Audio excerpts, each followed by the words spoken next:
The anomaly appeared on a routine sweep of deep space monitoring stations scattered throughout the Kuiper Belt. Dr. Maya Patel had been analyzing data streams for nearly a decade, searching for signs of extraterrestrial intelligence. When the signal appeared, it wasn't the kind of discovery she had hoped for. The object was massive, accelerating toward Earth at impossible speeds, and its energy signature suggested weapons capabilities that dwarfed humanity's entire nuclear arsenal. Within hours, every major space agency confirmed the readings. The vessel, nearly 5 kilometers in length, decelerated smoothly into orbit around Jupiter, its hull gleaming with an otherworldly metallic sheen that seemed to absorb rather than reflect light. Admiral James Chen of the United Earth Defense Force stood before the Emergency Security Council. His expression grim as satellite imagery filled the screens behind him. "Ladies and gentlemen, we are looking at technology centuries beyond our current capabilities. Their propulsion system alone suggests mastery of physics we barely understand.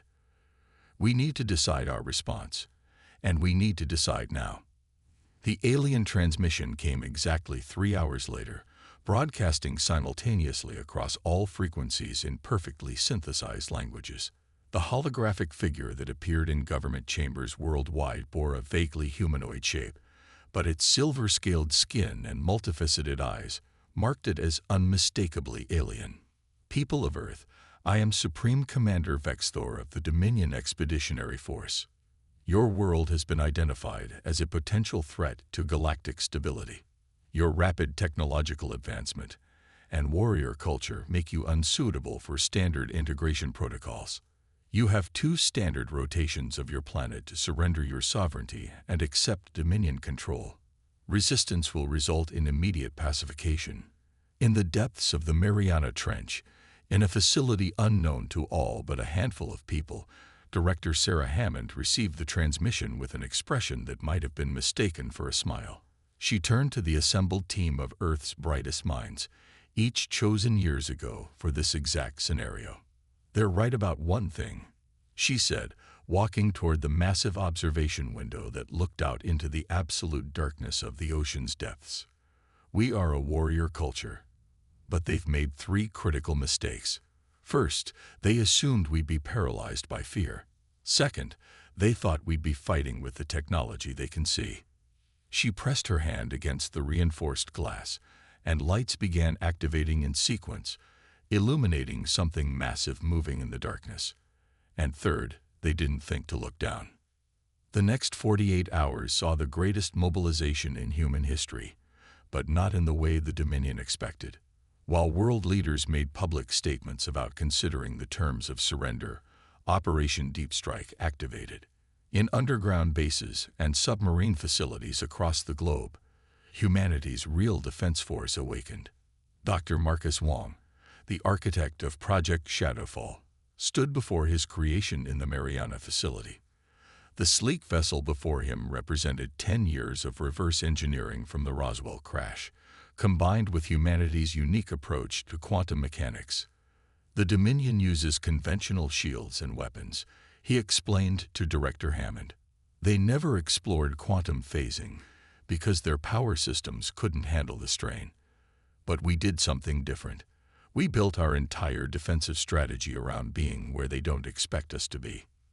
The Black Fleet wasn't large by conventional standards, just 30 ships. But each vessel incorporated technology that the Dominion would consider impossible. Quantum phase drives allowed them to shift partially out of normal spacetime, becoming virtually invisible and immune to conventional weapons. Their own weapons systems operated on principles that the alien shields weren't designed to stop. As the deadline approached, Director Hammond coordinated with military commands worldwide. The plan wasn't just about defending Earth, it was about sending a message to the entire galaxy. Humanity wouldn't just survive this encounter, they would fundamentally change the balance of power among the stars. When Supreme Commander Vexthor's deadline arrived, Earth's response came not in words but in action. As the Dominion vessel prepared to launch its first strike, something emerged from Earth's oceans. The Black Fleet rose from the depths like leviathans awakening from ancient slumber, their hulls seeming to bend light around them. Admiral Chen's voice carried across all frequencies, a calm counterpoint to the Dominion's earlier threats. Supreme Commander Vexthor, this is humanity's response to your ultimatum. We've spent decades preparing for this moment, not because we knew about you specifically, but because we understood a fundamental truth about the universe. Any sufficiently advanced civilization would eventually try to dominate us. We decided long ago that humanity's first steps into the galactic community wouldn't be as subjects or slaves. The Black Fleet took position around Earth, their quantum fields rippling like northern lights in space. They were smaller than the Dominion vessel, but they represented something the aliens had never encountered, a species that had developed along a completely different technological path. You thought you were dealing with a primitive species that would cower before superior firepower, Admiral Chen continued. Instead, you've stumbled into a carefully prepared defense that's been waiting for this moment. We don't want war, Commander.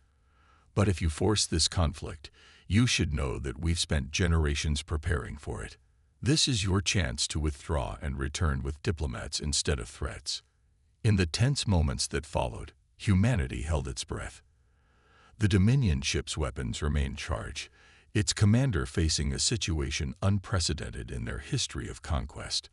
They had encountered resistance before, but never a civilization that had so completely anticipated their arrival and prepared accordingly.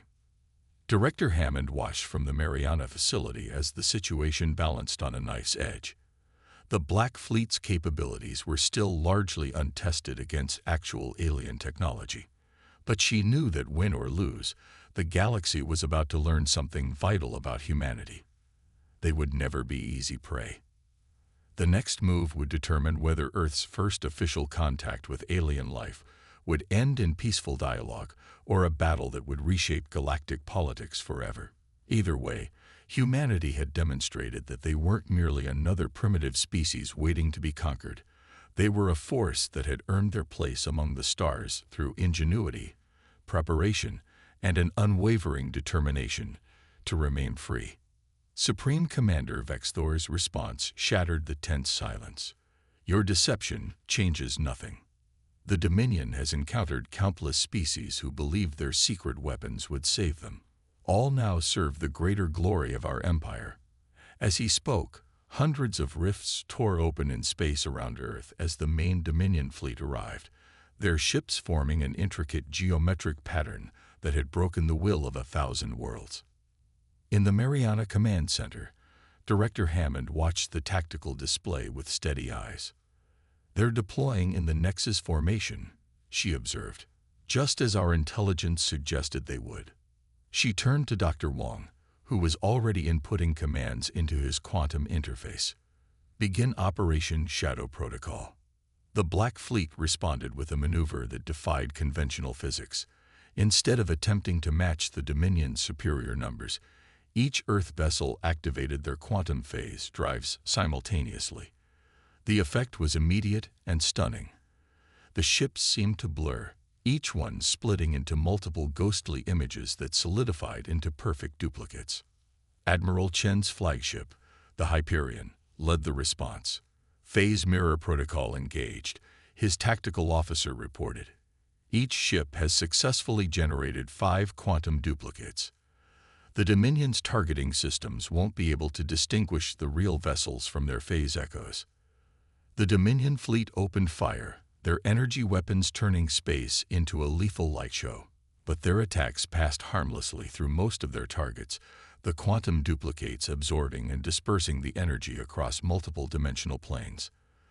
The real Black Fleet vessels shifted between phases, becoming momentarily solid to launch counterattacks before shifting again. On the bridge of his command ship, Vexthor's multifaceted eyes narrowed in confusion. Impossible, he hissed. Their technology, it violates fundamental laws of physics. His science officer, Kellinar, worked frantically at her station. Commander, they're not breaking physics. They're operating on principles we never explored.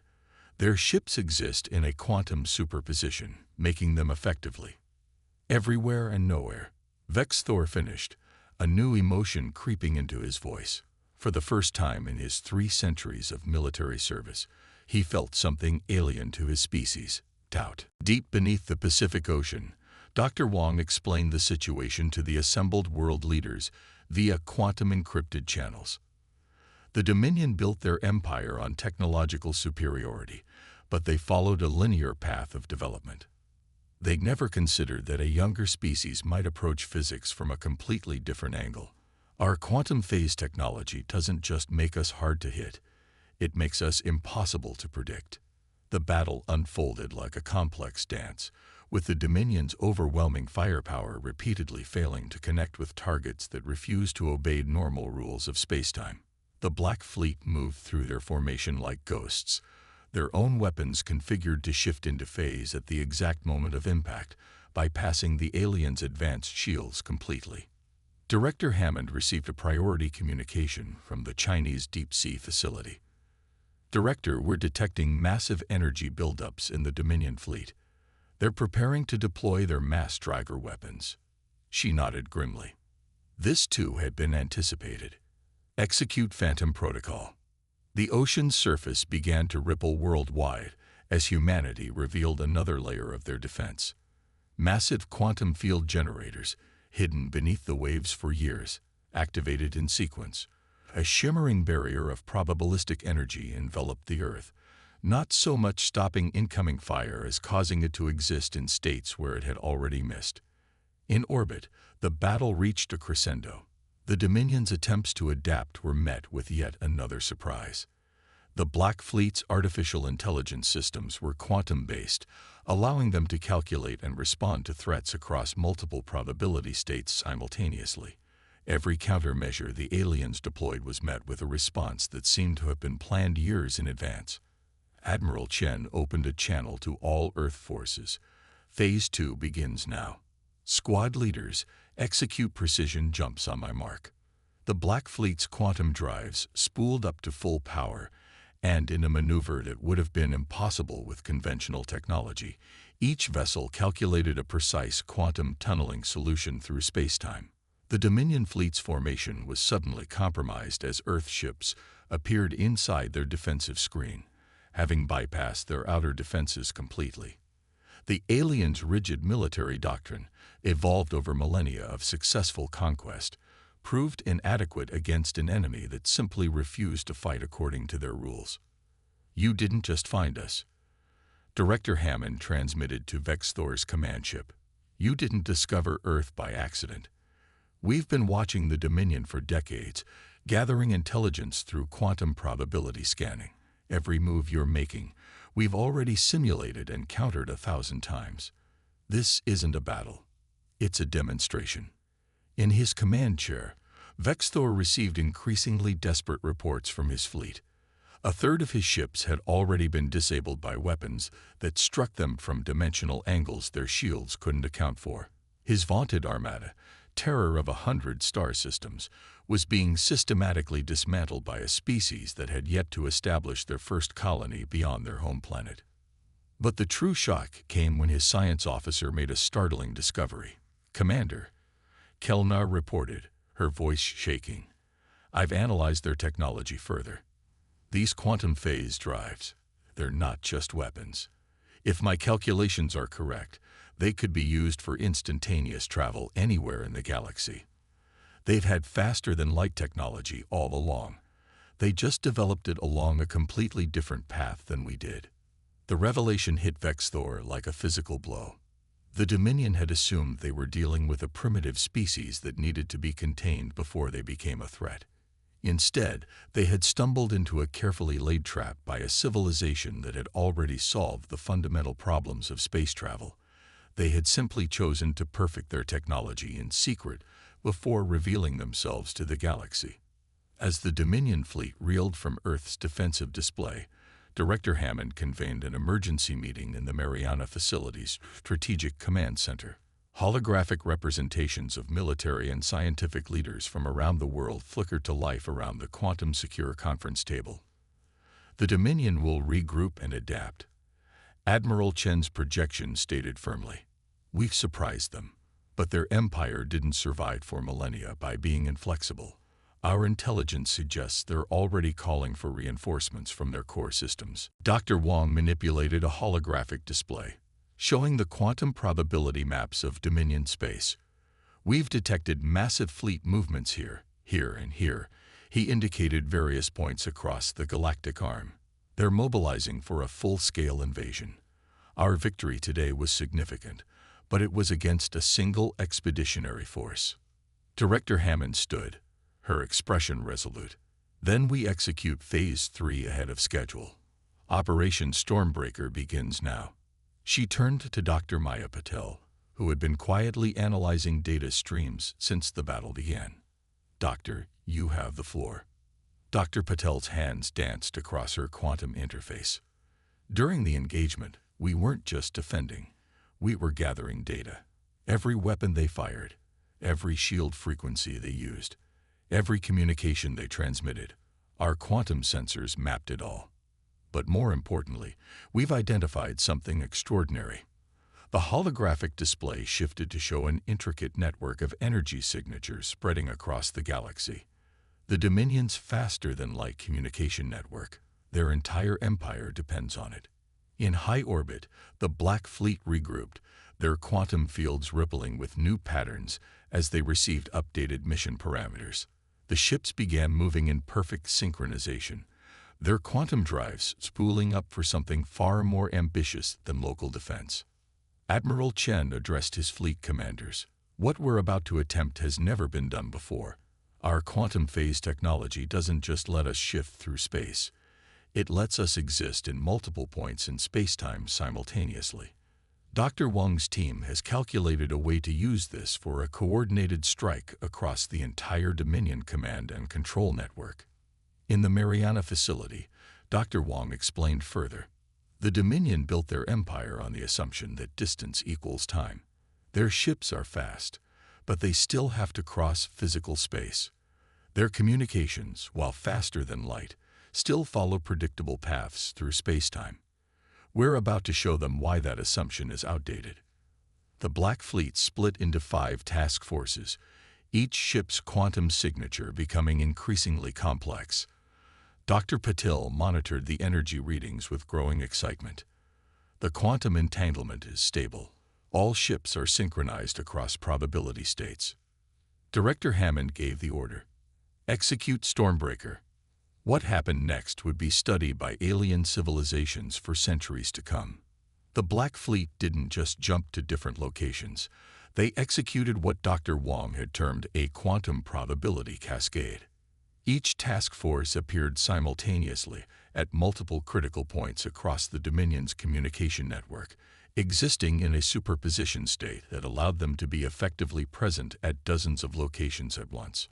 On Dominion worlds across the galaxy, their supposedly impregnable command and control centers suddenly found themselves dealing with Earth vessels that seemed to ghost through their defenses like smoke. The quantum-based attacks didn't just disable their communications, they introduced cascading probability failures that rippled through their entire network. Supreme Commander Vexthor, retreating from Earth with his battered fleet, received increasingly panicked reports from across Dominion space. Impossible, he whispered, watching as centuries of absolute control crumbled in hours. Their ships can't be in all these places at once. But they were. The Black Fleet's quantum technology didn't just ignore the traditional rules of space warfare, it rewrote them completely. Each Earth vessel could project multiple quantum echoes of itself across vast distances, each echo capable of affecting physical space while remaining virtually invulnerable to conventional weapons. Dr. Patel's voice was triumphant as she reported the results. Dominion faster-than-light communications are collapsing empire-wide. Their command structure is fragmenting. We're detecting numerous automated distress signals from... Wait. She paused, her expression changing to one of surprise. We're picking up transmissions from within their territory.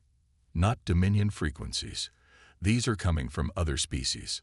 The quantum probability maps showed something unexpected. As the Dominion's control grid failed, suppressed communications began emerging from dozens of subjugated worlds. The Empire's iron grip had been maintained not just through military might, but through absolute control of faster-than-light communications. As that control crumbled, long silenced voices began to rise. Director Hammond shared a meaningful look with Admiral Chen's hologram. "It seems we're not just fighting for Earth anymore. Our strike against their command and control network has given their subject species a chance to be heard." The quantum sensors began picking up more than just communications. Throughout Dominion space, other civilizations were taking advantage of the chaos to rise up. Ships of designs unlike anything in the Dominion database began emerging from hidden locations across multiple star systems. Admiral Chen's tactical display updated with the new information. The Dominion didn't just conquer these species, they suppressed their technological development, forced them to use approved technologies only. But it seems humanity isn't the only civilization that's been developing alternatives in secret. In the Deep Ocean Command Center, Earth's leaders watched as their decisive strike against the Dominion evolved into something far more significant than they had planned. Their quantum probability cascade hadn't just disabled an enemy's communications network, it had triggered what was rapidly becoming a galaxy-wide revolution. Dr. Wong studied the incoming data with growing amazement. Some of these species, their hidden technologies, they're as different from the Dominions as ours are. They've all been forced to explore alternatives, to develop in secret. We're seeing quantum mechanics, dark energy manipulation, even some principles we've never imagined. Director Hammond's expression was both proud and concerned. "We didn't just prepare Earth to resist an invasion," she realized. "We've given the galaxy a chance to break free from technological stagnation. The question now is, what happens next?" The Dominion's capital world of Nexus Prime had never known defeat. For 10,000 years, its crystalline spires had stood as monuments to absolute power, its orbital rings bristling with enough firepower to reduce planets to ash. But now, for the first time, alarm sirens echoed through its streets as the unthinkable happened. The Black Fleet emerged from quantum space directly inside the capital's defensive grid. Dr. Maya Patel's voice was tense as she reported from the Mariana Command Center. "Multiple quantum signatures detected across Nexus Prime. All task forces have successfully penetrated their inner defenses. But we're picking up something else. Energy readings unlike anything we've seen before." The Dominion's response was immediate and devastating. Hidden weapons platforms, preserved for just such an emergency, activated around the capital. These weren't the conventional energy weapons Earth had already learned to counter. They were reality warping devices that bent space itself into knots. Admiral Chen's flagship, Hyperion, shuddered as reality distorted around it. They'd been holding back, he realized. These weapons, they're using them out of desperation. His tactical officer's hands flew across the quantum interface, adjusting their phase harmonics to compensate for the spatial distortions. In the Mariana facility, Dr. Wong's eyes widened as he analyzed the data. These weapons, they're based on the same principles as our quantum technology, but developed along a completely different path. The Dominion didn't just suppress other species' technology. They hoarded the most dangerous advancements for themselves. The battle for Nexus Prime became something unprecedented. A clash between two radically different approaches to manipulating the fundamental fabric of reality. The Dominion's space-warping weapons created zones where physics itself became unpredictable, while Earth's quantum phase technology allowed their ships to surf the probability waves these distortions created. But the real surprise came from deeper within the capital. As the Black Fleet engaged the Dominion's ultimate weapons, other ships began emerging from hidden docks and secret facilities. These weren't Dominion vessels. They were the hidden fleets of the subjugated species, preserved in secret for generations, waiting for this moment. Director Hammond received a transmission from an unexpected source. A holographic figure materialized in the command center, a being of living crystal that identified itself as Ambassador Zix of the crystalline Concordat. For 10,000 years, we have waited, it resonated. The Dominion didn't just conquer us. They stole our technology, our culture, our very identity. But they could not steal our patience. More transmissions followed. The ethereal collective, beings of pure energy who had been forced to maintain physical forms. The quantum archivists, whose consciousness-transferring technology had been banned as heretical. Species after species, each revealing technologies and capabilities that the Dominion had suppressed, each having preserved their knowledge in secret for generations. Dr. Patel's quantum sensors painted an incredible picture. The Dominion's capital. It's not just a seat of power, it's a prison. These species, their hidden fleets, their preserved technologies, they've been here all along, hidden in plain sight, waiting for the Empire's control to weaken. The battle transformed from a military engagement into something far more complex. Earth's quantum attack had provided the opportunity these ancient species needed, but the situation was rapidly becoming more complicated than anyone had anticipated. Admiral Chen opened a channel to all forces, Earth and alien alike. We didn't come here to replace one empire with another. Earth stands ready to help coordinate our efforts, but each species must be free to choose its own path forward. In the depths of Nexus Prime, in chambers that hadn't seen light in millennia, ancient machines began to activate. The Dominion hadn't just stolen technology. They had locked away entire civilizations' worth of cultural and scientific knowledge, preserved but forbidden. Director Hammond received a priority alert from Dr. Wong. Director, we're detecting massive energy buildups throughout the capital. But these aren't weapons. They're some kind of quantum information storage systems. The Dominion, they didn't destroy the knowledge they suppressed. They kept it. Supreme Commander Vexthor's voice cut through all frequencies, but now it held a note of desperation rather than authority. You don't understand what you're doing. There are reasons why certain technologies were restricted, why some paths of development were forbidden. The galaxy itself has rules that must be obeyed. But his words rang hollow as more hidden technologies activated throughout Nexus Prime. The crystalline concordats, reality-shaping matrices, the ethereal collective's consciousness transference gates, the quantum archivist's temporal observation arrays. Each piece of recovered technology revealed new possibilities, new paths of development that the Dominion had deemed too dangerous to allow. Dr. Wong's voice was filled with wonder as he analyzed the emerging data. These aren't just different technologies. They're different paradigms entirely. Each species approached the fundamental problems of physics and engineering from unique perspectives. The Dominion didn't suppress them because they were dangerous. They suppressed them because they couldn't control them. In orbit above Nexus Prime, Earth's Black Fleet found itself at the center of something far larger than a military victory. They had become catalysts for a renaissance of diversity in technological and cultural development, as ancient species reclaimed their heritage and long-hidden innovations came to light. Director Hammond stood before the quantum display, watching as the galaxy's future rewrote itself in real time. We thought we were fighting for Earth's independence, she mused. Instead, we've given the galaxy a chance to remember what it once was, and imagine what it could become.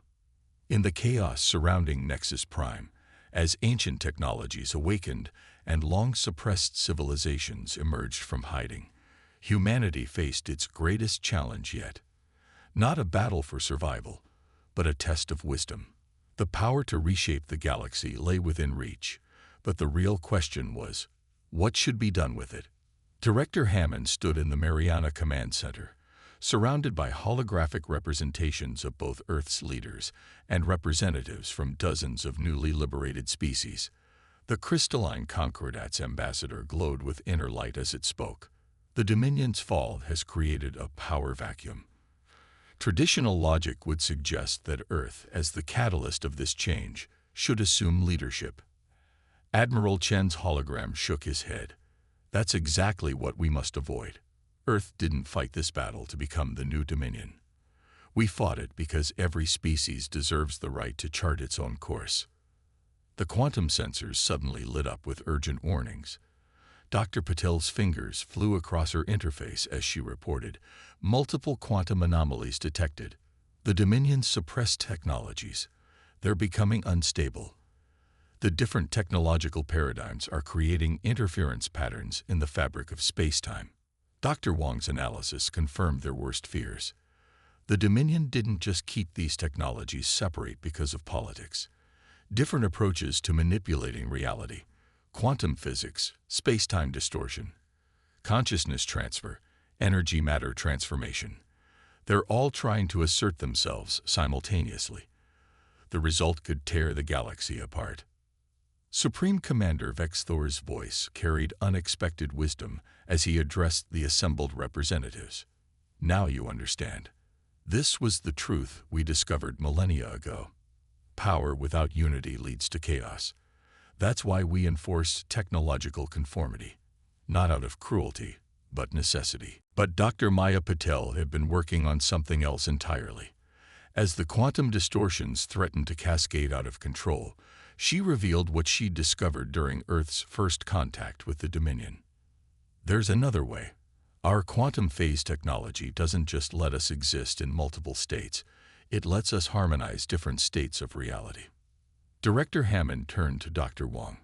Could we modify the Black Fleet's quantum field generators? Not to phase our ships out of reality, but to create zones where different technological paradigms can coexist. The next few hours witnessed humanity's greatest contribution to galactic civilization.